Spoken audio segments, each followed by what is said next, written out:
Selamat pagi Bapak Ibu, saudara-saudara sekalian. Kita bertemu kembali di channel Sang Penghujat di episode ke-10 kali ini.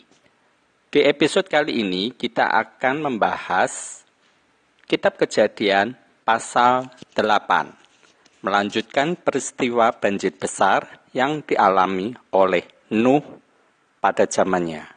Mari kita membuka Alkitab kita dan kita baca Kitab Kejadian pasal 8. Saya akan membacakan bagi Anda semuanya. Kejadian 8, air bah surut. Maka Allah mengingat Nuh dan segala binatang liar dan segala ternak yang bersama-sama dengan dia dalam bahtera itu. Dan Allah membuat angin menghembus melalui bumi sehingga air itu turun. Ditutuplah mata-mata air, samudera raya, serta tingkap-tingkap di langit dan berhentilah hujan lebat dari langit. Dan makin surutlah air itu dari muka bumi, demikianlah berkurang air itu sesudah 150 hari. Dalam bulan yang ketujuh, pada hari yang ke-17 bulan itu, terkandaslah bahtera itu pada pegunungan Ararat. Sampai bulan yang ke-10 makin berkuranglah air itu. Dalam bulan yang ke-10, pada tanggal 1 bulan itu tampaklah puncak-puncak gunung. Sesudah lewat 40 hari, maka Nuh membuka tingkap yang dibuatnya pada bahtera itu.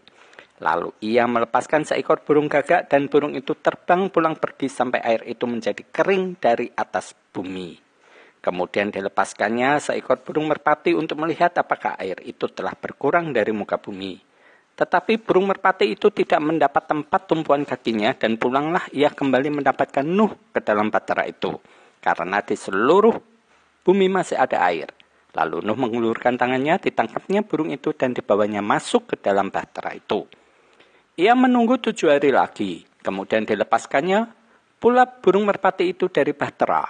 Menjelang waktu senja pulanglah burung merpati itu mendapatkan Nuh dan pada paruhnya dibawanya sehelai daun zaitun yang segar. Dari situlah diketahui Nuh bahwa air itu telah berkurang dari atas bumi. Selanjutnya ditunggunya pula 7 hari lagi, kemudian dilepaskannya burung merpati itu. Tetapi burung itu tidak kembali lagi kepadanya. Dalam tahun ke-601, dalam bulan pertama pada tanggal 1 bulan itu, sudahlah kering air itu dari atas bumi. Kemudian Nuh membuka tutup bahtera itu dan melihat-lihat. Ternyatalah muka bumi sudah mulai kering. Dalam bulan kedua, pada hari yang ke-27 bulan itu, bumi telah kering. Lalu berfirmanlah Allah kepada Nuh, keluarlah dari bahtera itu engkau bersama-sama dengan istrimu serta anak-anakmu dan istri anak-anakmu. Segala binatang yang bersama-sama dengan engkau, segala yang hidup, burung-burung, hewan, dan segala binatang melata yang merayap di bumi. Suruhlah keluar bersama-sama dengan engkau, supaya semuanya itu berkeriapan di bumi, serta berkembang biak dan bertambah banyak di bumi. Lalu keluarlah Nuh bersama-sama dengan anak-anaknya dan istrinya dan istri anak-anaknya. Segala binatang liar, segala binatang melata, dan segala burung, semuanya yang bergerak di bumi, masing-masing menurut jenisnya, keluarlah juga dari bahtera itu. Lalu Nuh mendirikan mezbah bagi Tuhan dari segala binatang yang tidak haram, dan dari segala burung yang tidak haram, diambilnyalah beberapa ekor. Lalu ia mempersembahkan korban bakaran di atas mezbah itu. Ketika Tuhan mencium persembahan yang harum itu, berfirmanlah Tuhan dalam hatinya, aku takkan mengutuk bumi ini lagi karena manusia, sekalipun yang ditimbulkan hatinya adalah jahat dari sejak kecilnya, dan aku takkan membinasakan lagi segala yang hidup seperti yang telah kulakukan. Selama bumi masih ada, takkan berhenti-henti musim menabur dan menuai, dingin dan panas, kemarau dan hujan, siang dan malam. Itulah keseluruhan dari pasal 8 yang semuanya terdiri dari 22 ayat. Di pasal ke-8 ini, kita masih melihat kejadian yang berlangsung pada saat Tuhan menurunkan hujan lebat, air bah yang luar biasa besarnya, dahsyatnya, sehingga seluruh makhluk hidup di darat dan di udara dihapuskan dari muka bumi. Oh no! Di ayat pertama di pasal ke-8 ini, jika kita membacanya, ada kata yang sangat mengganggu, khususnya untuk saya. Di ayat pertama ini, kita baca, maka Allah mengingat Nuh dan segala binatang liar dan segala ternak yang bersama-sama dengan dia dalam bahtera itu, dan Allah membuat angin menghembus melalui bumi, sehingga air itu turun. Kata yang mengganggu saya itu adalah kata Allah mengingat Nuh. Mengapa Allah harus sampai mengingat Nuh? Kata mengingat Nuh berarti sebenarnya Allah dalam kondisi, situasi tidak ingat. Oh no! Maka disebutkan Allah mengingat Nuh.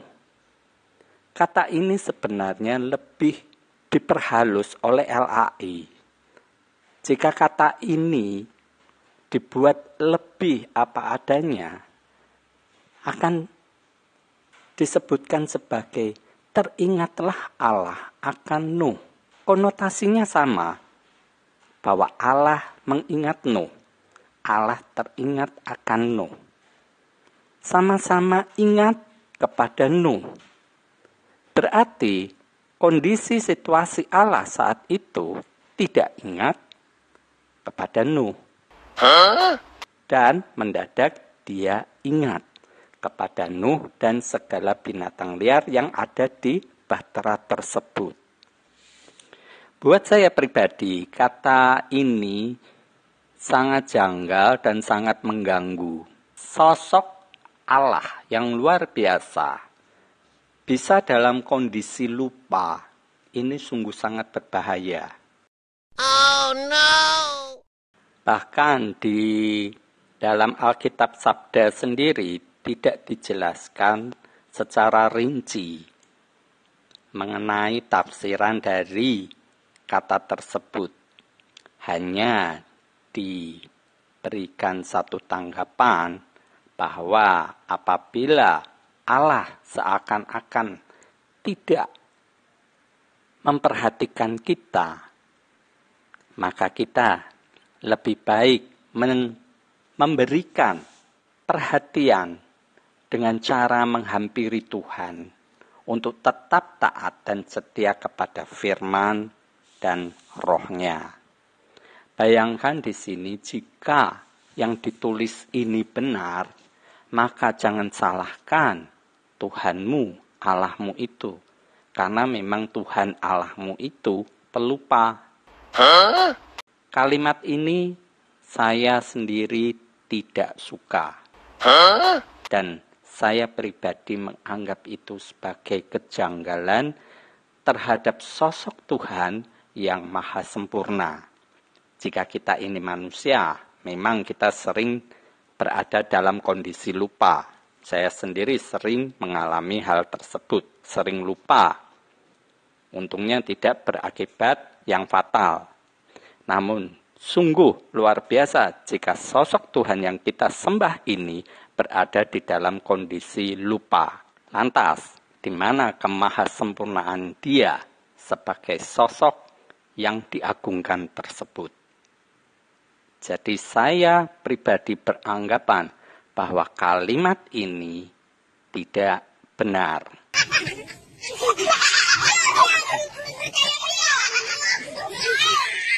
Di pasal ke-8 ini, Tuhan kemudian menutup mata air Samudra Raya. Kemudian membuat air menjadi surut dari muka bumi. Di ayat ketiga disebutkan, demikianlah berkurang air itu sesudah 150 hari. Ada satu tokoh yang pernah saya singgung di pasal sebelumnya. Sudah pernah saya katakan di episode sebelumnya, yakni tokoh yang bernama Metusalah.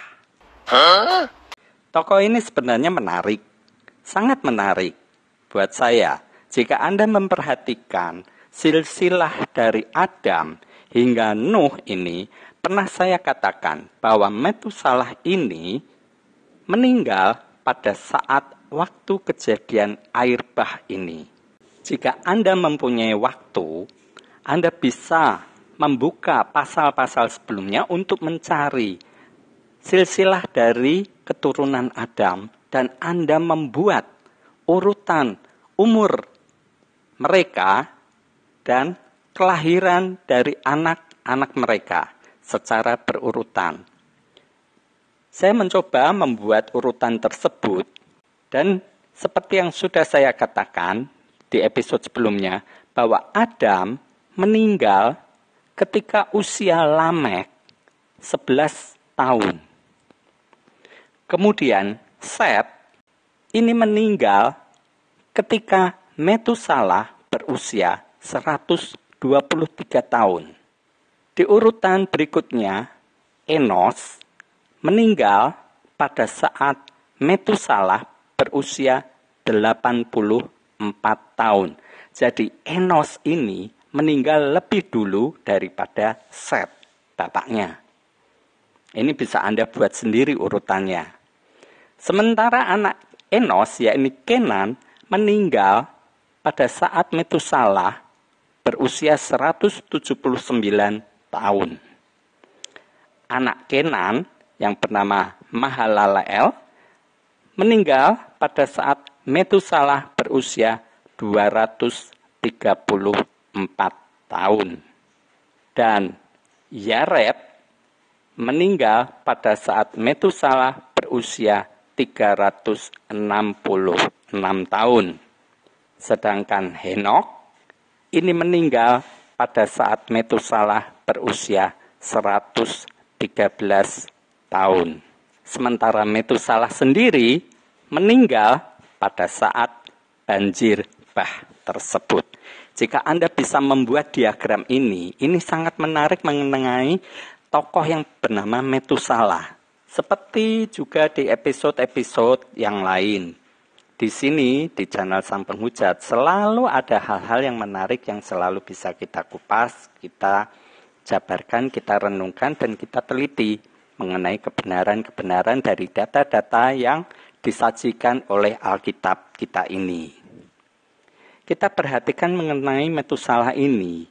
Ketika dia berusia 187 tahun, dia memperanakkan Lamek. Dan ketika Lamek berusia 182 tahun, dia memperanakkan Nuh. Jadi ketika Nuh lahir, Lamek ini berusia 369. Kemudian ketika Nuh berusia 500, dia memperanakkan Sem, Ham, dan Yafet. Jadi ketika muncul Sem, Ham, dan Yafet, usia Metusalah 869. Sedangkan 100 tahun kemudian terjadilah banjir bah. Dan pada saat itulah Metusalah berusia 969.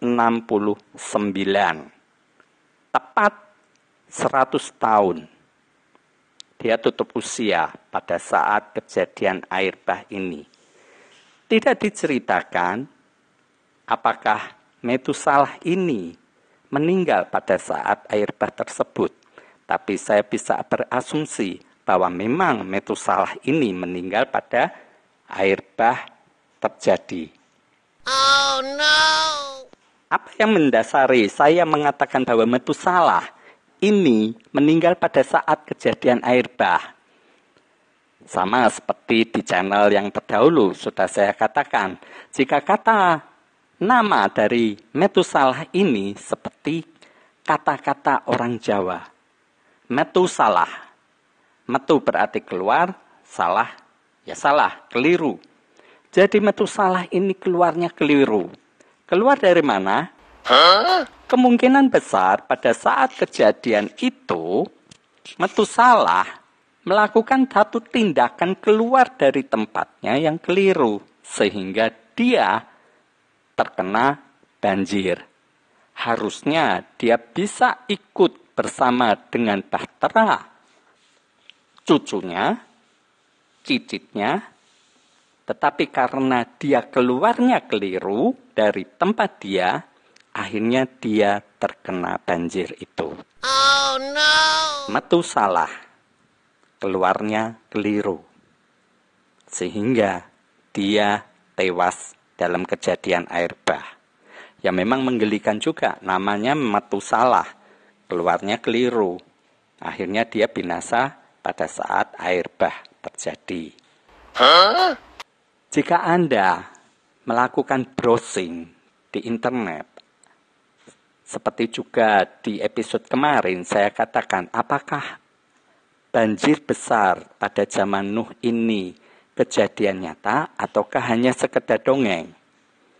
Ada pihak yang tidak percaya akan hal tersebut, tetapi di internet Anda bisa melakukan browsing untuk mencari kebenaran mengenai cerita air bah ini dan ditemukan satu bukti bahwa memang ada sisa-sisa bentuk kapal bahtera yang luar biasa besarnya di pegunungan Ararat, yakni di sebelah dekat negara Turki Timur, bagian timur negara Turki.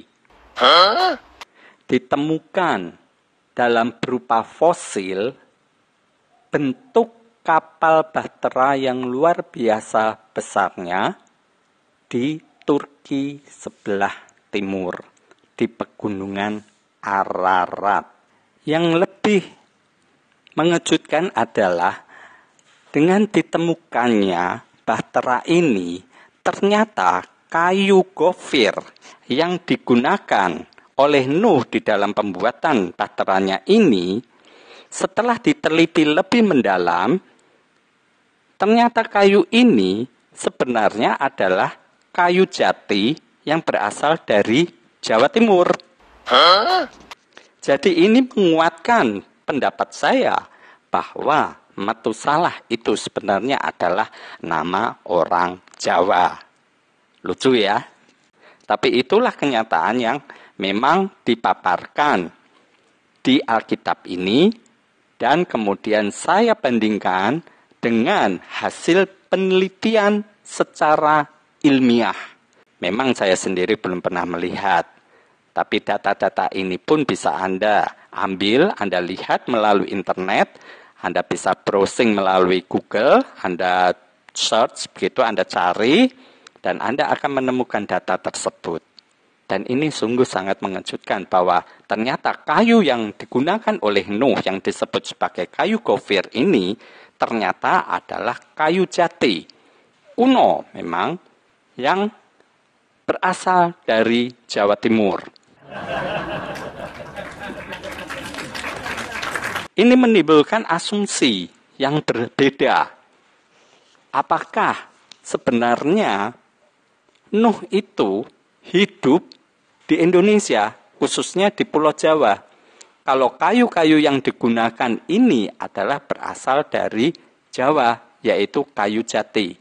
Karena menurut penelitian, tidak ada satupun kayu yang benar-benar pas dengan struktur kayu yang ditemukan di fosil di Turki Timur itu, selain dari kayu jati di Jawa Timur.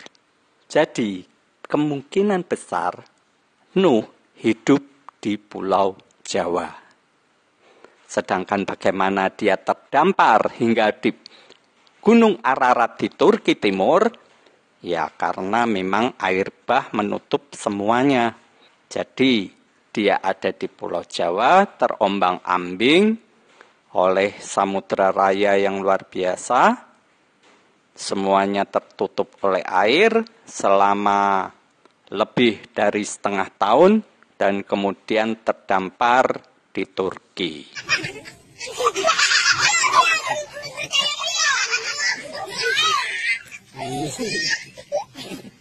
Jika saja asumsi yang saya katakan ini adalah satu kebenaran, makanya jangan heran jika sebenarnya Indonesia Raya ini adalah tempat yang benar-benar diperhatikan oleh Tuhan. Jika memang Nuh ini hidupnya adalah di tanah Jawa, maka Jawa ini, Pulau Jawa khususnya, pernah dijamah oleh Tuhan. Makanya tidak heran jika disebutkan bahwa tanah Jawa ini adalah tanah yang subur. Sehingga ada lagu dari grup musik Kus Plus bahwa tanah Jawa ini luar biasa. Bukan lautan, hanya kolam susu. Kain dan jala cukup menghidupimu. Tiada badai, tiada topan kau temui. Ikan nenu dan menghampiri dirimu. Orang bilang tanah kita tanah surga. Tongkat kayu dan batu jadi tanaman. Orang bilang tanah kita tanah surga. Tongkat kayu dan batu jadi tanaman.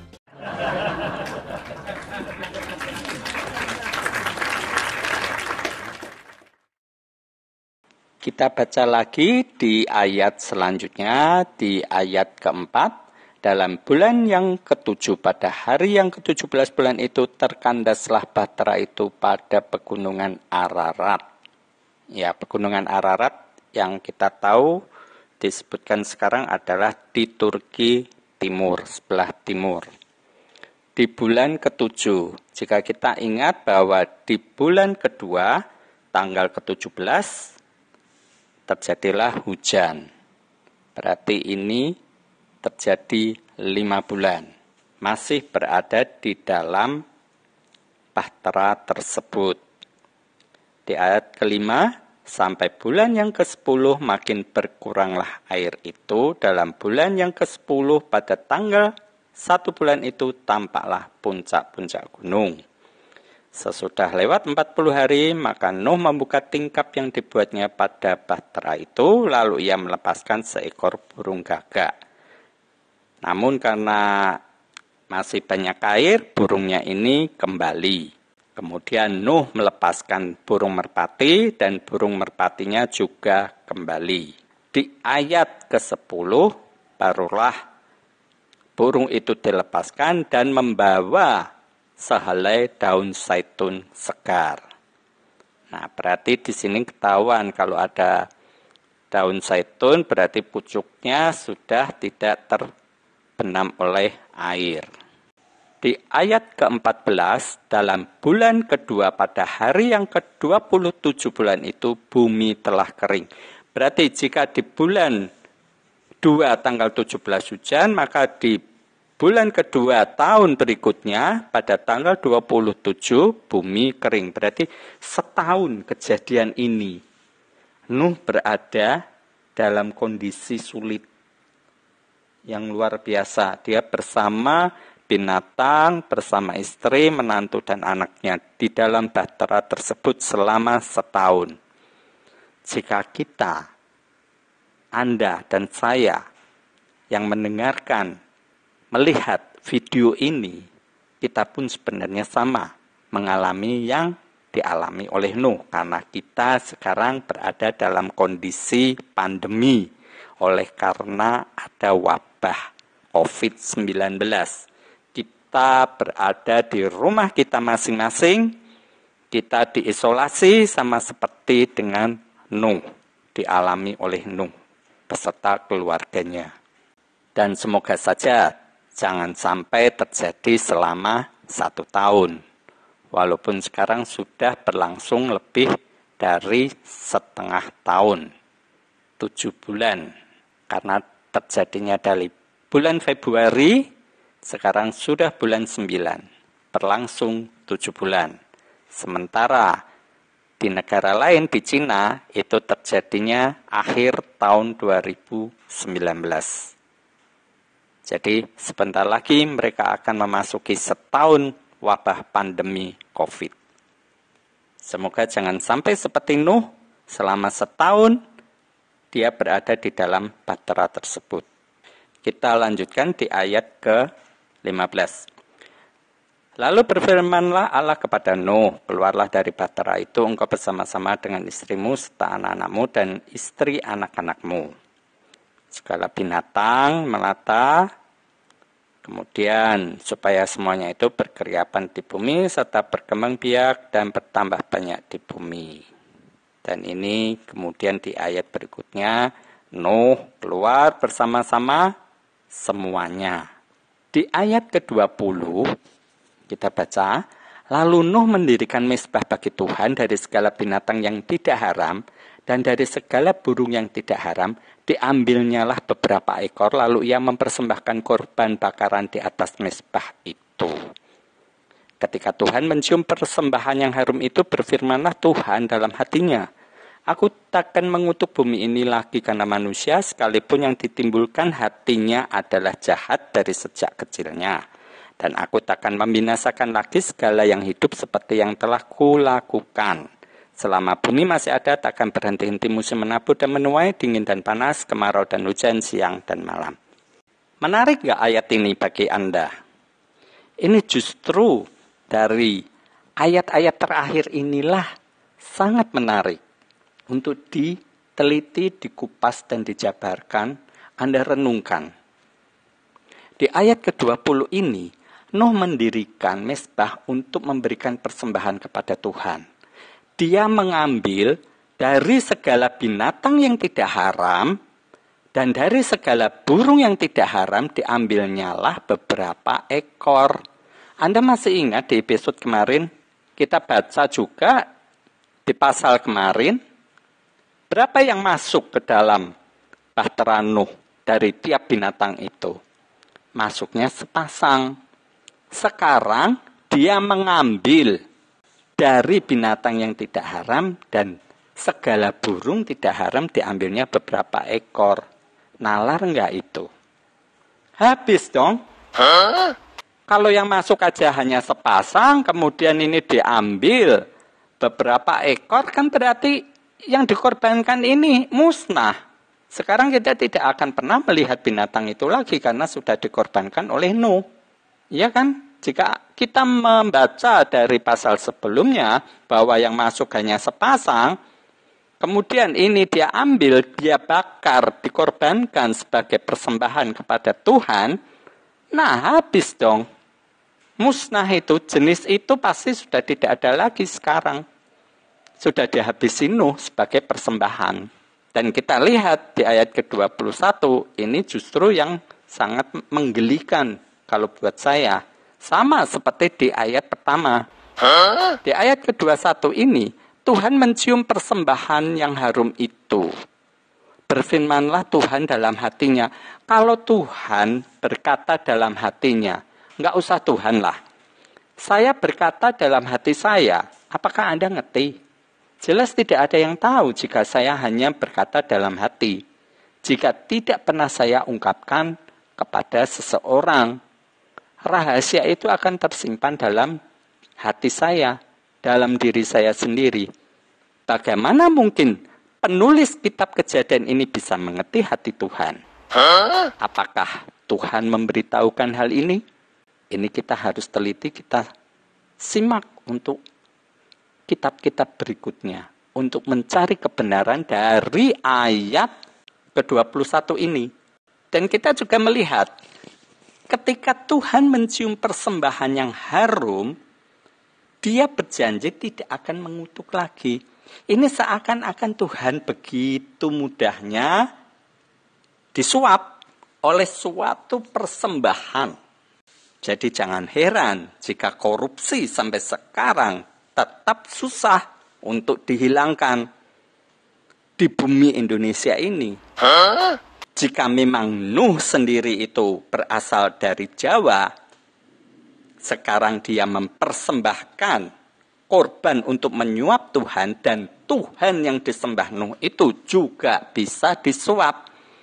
Sehingga dia mengeluarkan peraturan, janji dalam dirinya untuk tidak melakukan pemusnahan dengan air lagi. Buat saya ini konyol. Ayat ini benar-benar sangat konyol. Mengapa begitu? Kita perhatikan. Aku takkan mengutuk bumi ini lagi karena manusia, sekalipun yang ditimbulkan hatinya adalah jahat sejak kecilnya. Dan aku takkan membinasakan lagi segala yang hidup seperti yang telah kulakukan. Lah, kalau dia sendiri sebagai pencipta manusia, dan dia tahu bahwa yang diciptakan itu jahat, Ya jangan diciptakan dong.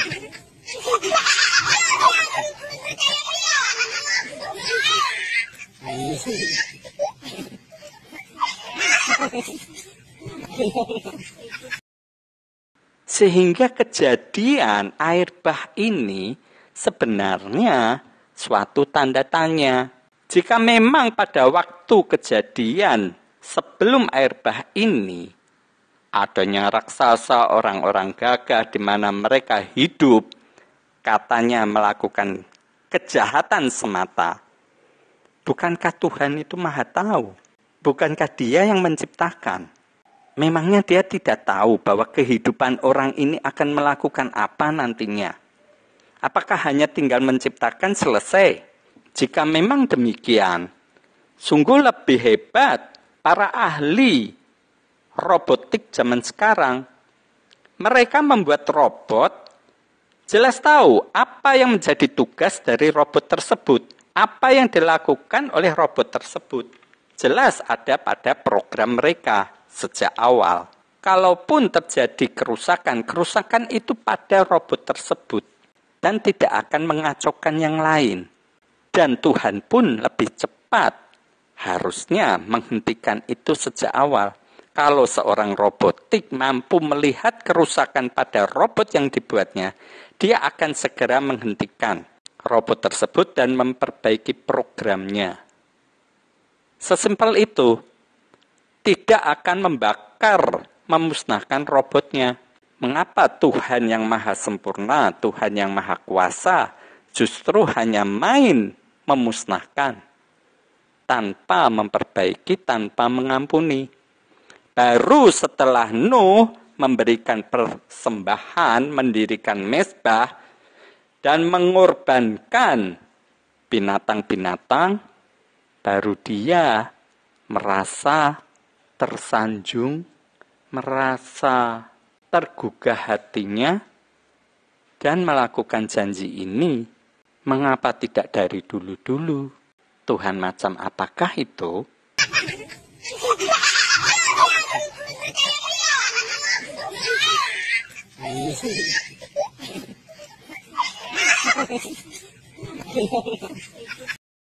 Ini yang perlu kita renungkan. Karena di dalam kekristenan ada satu paham, satu pemikiran yang hilang di dalam kekristenan tersebut, walaupun itu sebenarnya ada. Tetapi kekristenan tidak mengakui hal tersebut. Apakah pemahaman itu? Anda tahu tentang itu? Ini tidak akan saya jabarkan sekarang, karena ini akan berkaitan nantinya di perjanjian baru. Masih lama. Tetapi sebenarnya paham ini adalah paham dari kaum Buddhisme dan kaum Hinduisme. Tentunya Anda bisa mengira-ira paham apakah itu. Oh no! Di episode ke-10 ini, saya cukupkan sekian dulu. Kita akan lanjutkan lagi di episode ke-11 untuk membahas yang lebih seru lagi. Di situ, di channel Sang Penghujat selalu ditemukan hal-hal yang baru, yang sangat berbeda dari segala khotbah maupun cerita dari para pendeta maupun pengkhotbah Anda. Saksikan terus channel ini, renungkan segala yang telah dijabarkan di channel ini. Semoga apa yang telah dijabarkan di channel ini dapat meningkatkan nalar Anda dan juga iman Anda. Semoga Tuhan memberkati. Terima kasih untuk segala perhatian telah Anda curahkan, Anda berikan kepada channel Sang Penghujat ini. Shalom.